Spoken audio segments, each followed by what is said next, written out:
hii jamii ya Wakalenjin, William Ruto tutagawana na wewe 50-50 kwa uchaguzi ujao. Juzi mimi nimeweka candidate hapo, Emurua Dikir. Si ndio? Si hata nyinyi mlijua mimi ni mwanaume. Hapo kwa watu yake wa Kipsigis. Hao wa Kipsigis wanalia kama panya imeshikwa na mtego. Amechukua shamba ya Wamasai, amechukua mpaka ya Kipsigis. Watu ya nyumbani kwao. His own kinsmen atachukua mashamba yao. Watu pale Angata ameua wa Kipsigis. Mashamba yao amechukua, nataka kuweka factory ya sukari. Hao wa Kipsigis wamechoka. Wakaniambia lete mtu ya DCP. Wakapatia kura 10,800, 10,800 nyumbani kwake. Na tumekubaliana mtafute candidate ya governor. Kura yenu mweke. Niongeze nyinyi ya Mlima. Hao Kipsigis wameniambia hawataki huyu mtutu. Wamesema Rigiji tuoneshe njia. Kura ya Mlima na Kipsigis na nyinyi. Governor asubuhi mapema. Senator asubuhi mapema. Sasa alikuwa anasema mimi ni mkabila. Wewe Kasongo nikuulize swali pahali huko. Hii kura ya Kipsigis 10,800 mkabila alitoa wapi? Kutoka watu yako. Watu yake. Wale wanaongea lugha moja ni watu yangu. Hii jamii ya Wakalenjin, William Ruto tutagawana na wewe 50-50 kwa uchaguzi ujao. Kwa sababu amewadanganya hata kuliko nyinyi. Huko hakuna barabara, hakuna maji. Tena amevamia mashamba ya Kipsigis. Katika South Rift, the Kalenjin nation is crying. Na ndio mimi nimeambia watu wangu msilaumu jamii ya Kalenjin. Wameumia kama Wakenya wengine. Shida yetu si jamii ya Wakalenjin.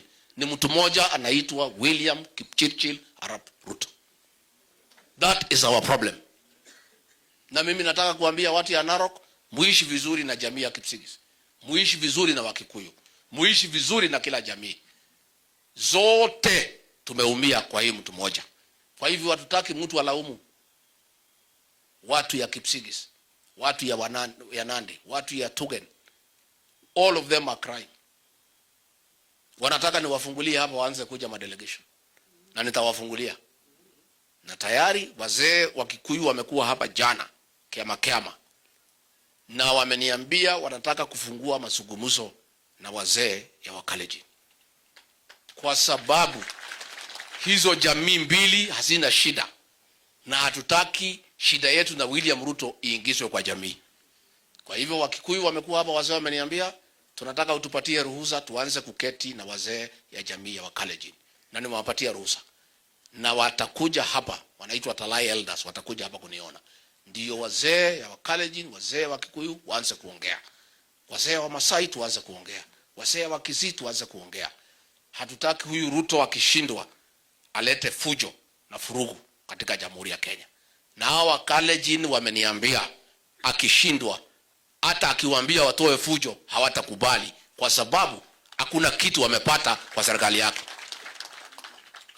The Kalenjin community has told us.